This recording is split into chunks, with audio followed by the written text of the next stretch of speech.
This is what you need to do if you want your skin to look like the foundation filter in real life. Because this is actually not the foundation filter. There's no filter on this at all. This is my real skin. This is the foundation filter. No filter, filter. I'm 4.5 years strong on tretinoin, and it's the single best thing I have ever done for my skin. Okay, so is tretinoin the secret to glass filtered looking skin? I'm Dr. Shah. I'm Dr. Maxfield. Welcome to our channel, Doctorly, where we talk about all things skincare and dermatology. As usual, this is right in our wheelhouse. Is this the only skincare ingredient you need? Well, first off, shout out to Abby Young. I think we've talked about her before on our channel. We'll probably talk to her in person sometime, maybe have her on the podcast episode, who knows? But the more important thing here is actually tretinoin. We'll talk about the good, the bad, who it's for, who it's not for, and also how to use it if you choose to incorporate this. Tretinoin and whether or not it's the go. Here we go. Here we go. If you've been following us for long enough, there is no way that you have not heard us mention tretinoin at some point. So tretinoin is part of that family of retinoids. Retinol gets converted to tretinoin inside of the skin. There is also a prescription form of retinol that's called tretinoin, and that's specifically what she's referring to in this video. I consider this to be the GOAT of skincare ingredients. It is the greatest of all time. It is, but it's not without nuance. What makes it the GOAT? Why is it the greatest of all time? Why is it good? It does everything. So tretinoin does everything. Let me run a quick list for you. Ready? Catch my breath.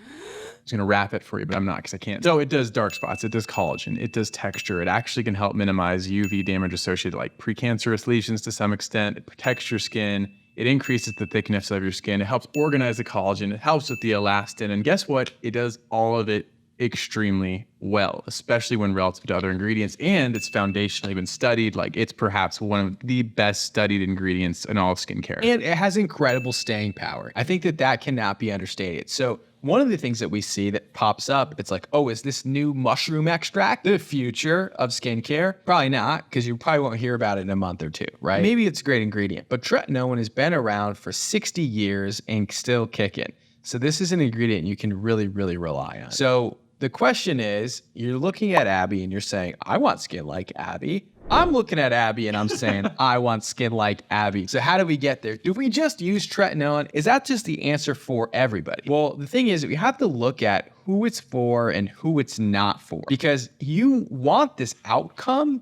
but this path may not be the result to that outcome for you, because it depends on who you are.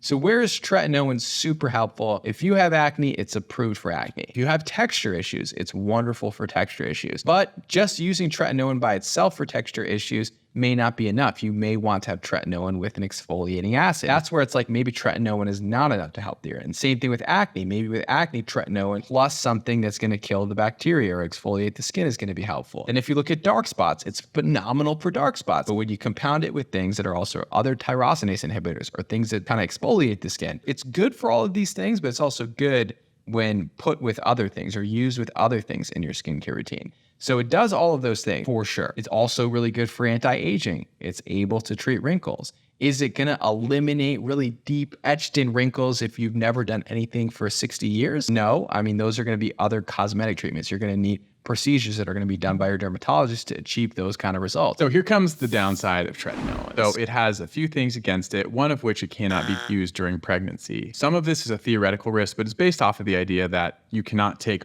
oral retinoids during pregnancy. Is teratogenic. And if you use them topically, you're going to absorb some. And so what might this do? It could be problematic. So pregnancy is out. It's also irritating. In part, it's by virtue of what it does. It increases skin cell turnover. We actually know a lot more about this. Tretinoin works on multiple different retinoid receptors. Some of those activate irritation. I don't think it actually increases inflammation directly, but it does activate certain receptors that increases irritation. And so because of that, that makes it intolerable for certain people. So who's not going to use this? Pregnancy, sensitive skin. Do you have sensitive skin? If you don't know yet, then think about it. Because if you have rosacea, if you have flushing, if you feel like your face is super dry and chapped just after a simple wash, if you have a history of eczema or atopic dermatitis, you're probably going to fall more into that sensitive skin category, and you'll need to approach this delicately. Right. So there's definitely some cautionary tales then. And the question is, how do you use it? I still think that regardless if you have sensitive skin or you don't have sensitive skin, you should ease into the use of tretinoin. Our tips are always start slow and then go high, which means starting with lower doses. And we'll do a more comprehensive video on tretinoin, but starting with that 0.025% and then increasing to that 0.1% can be really good if you're easing into it. Starting with once every 3 days, then going to once every 2 days, and then once every night type of thing. When I say day, I mean night really. So just easing into it. That's going to make a big difference. And then even sometimes doing that retinoid sandwich where you're, putting your moisturizer first, putting your retinoid on top of it, the tretinoin, and then putting your moisturizer on top of that and creating that sort of sandwich effect. So these are some tips to ease into it, especially if you have sensitive skin or really anyone who's starting out, because once you get irritated from this, you're going to be less likely to want to use it. So that's what you would want to start there. So everyone's asking every time we do a video on tretinoin, like, how do you get tretinoin? Like, where do I get this? Well, it's a prescription. So you have to go see your dermatologist to get your tretinoin if it's appropriate for you, right? Because it might not be appropriate for you. So you want a consultation. You don't want just, I want tretinoin. You want, hey, I have this skin issue and I want this result, which is basically happening in this video with Abby is like, you want skin like Abby. Well, how do you get to skin like Abby? So having a consultation with a dermatologist will give you the tools, and maybe tretinoin is the answer to get to where you want to be, but it might not be the answer to where you want to get to be. So evaluation, really important. Go see your dermatologist, get a comprehensive evaluation of your skin. Second thing is, okay, well, you want tretinoin, you want evaluation. You can also get this online. We'll put some options below to buy tretinoin online.